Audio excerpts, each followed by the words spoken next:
আসসালামু আলাইকুম সবাইকে, কেমন আছেন সবাই? আশা করি ভালো আছেন। আজকে একটা ইন্টারভিউ দেখলাম মোহাম্মদ আশরাফুলের, যেখানে মোহাম্মদ আশরাফুল অন ফিল্ডের সৈয়দ আবিদ হাসান সাহেবের মুখোমুখি হয়েছিলেন, যেখানে মোহাম্মদ আশরাফুল তার নিজের ক্যারিয়ারের অনেক কিছু আলোচনা করেছেন, অনেক কিছু না পাওয়া, অনেক ল্যাকিংস, এই ধরনের কিছু আলোচনা করেছেন।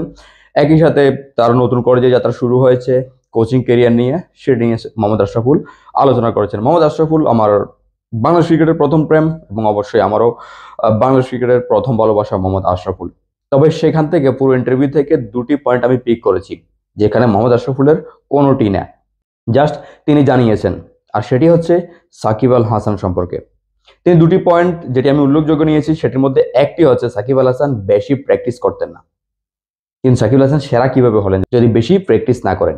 সেখানে মোহাম্মদ আশরাফুল একটি বড় একটি পয়েন্ট নিয়েছেন, সেটি হচ্ছে সাকিব আল হাসান মাইন্ড গেমটিকে বেশি প্রাধান্য দিতেন, এবং তিনি সবসময় ক্রিকেট নিয়ে ভাবতেন, ক্রিকেট ছাড়া অন্য কিছু ভাবতেন না।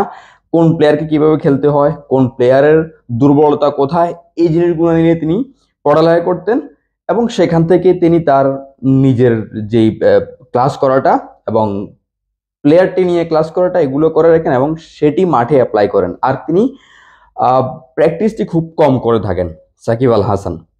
যেখানে আরো একটি বিষয় যেটি আমার দুই পয়েন্টের বাইরে, সেটি হচ্ছে বর্তমানে আমাদের প্লেয়াররা যারা প্র্যাকটিস বেশি করে থাকেন, মাইন্ড গেমের যে বিষয়টি, একজন প্লেয়ার প্রতিপক্ষ প্লেয়ার নিয়ে পড়ালেখা করাটা, প্রতিপক্ষ প্লেয়ারকে কিভাবে মোকাবেলা করবে, তার যেই স্ট্রং পয়েন্টগুলো সেগুলো নিয়ে ক্লাস করা, সেগুলো নিয়ে পড়ালেখা করা, এগুলো বর্তমানে প্লেয়াররা খুব কমই করে থাকেন।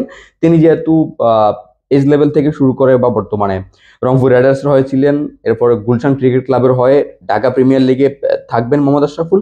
তিনি ছোট বড় সবার সাথে রয়েছেন বা জুনিয়র সিনিয়র ক্রিকেটারদের সাথে রয়েছেন, তিনি অনেক কিছু কিন্তু প্রত্যক্ষ করে অবলোকন করে কিন্তু তিনি কথাগুলো বলেছেন। যেখানে সাকিব আল হাসান, যে কিনা বাংলাদেশের সর্বকালের সেরা ক্রিকেটার, তার সাথে বর্তমান উঠতি যে ক্রিকেটাররা, জুনিয়র ক্রিকেটাররা, তাদের সাথে যে একটি পার্থক্য সেটি নিয়ে কথা বলেছেন। আরেকটি বিষয় আছে, সাকিব আল হাসান সংবাদ মাধ্যমে কথা খুবই কম বলতেন। শেষ দিকে এসে অনেক ধরনের বিষয় আমরা জানি, অনেক ধরনের অ্যাক্টিভিটি সাকিব আল হাসানের ছিল, কিন্তু ক্যারিয়ারের শুরুতে সাকিব আল হাসানের ইন্টারভিউ নেওয়াটা সংবাদ মাধ্যমের কাছে একটি বড় বিষয় ছিল। সেখানে সংবাদ মাধ্যম তাকে খুব বেশি পেত না, তিনি বেশি কথা বলতেন না, তিনি খেলায় বেশি মন দিতেন। ওই যে এখানে যে মাইন্ড গেমের যে বিষয়টি, সেটিও কিন্তু এখানেও অন্তর্নিহিত রয়েছে। তিনি খেলায় বেশি মনোযোগ দিতেন, কথা বলায় নয়।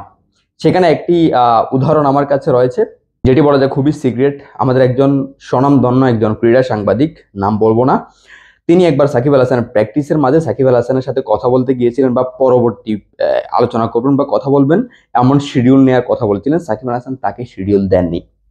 তখন ওই সাংবাদিকটি খুবই রেগে যান, রেগে গিয়ে তিনি বলেছিলেন, আপনি অফ ফর্মে এসে দেখিয়েন, আপনাকে আমি ছাড়বো না।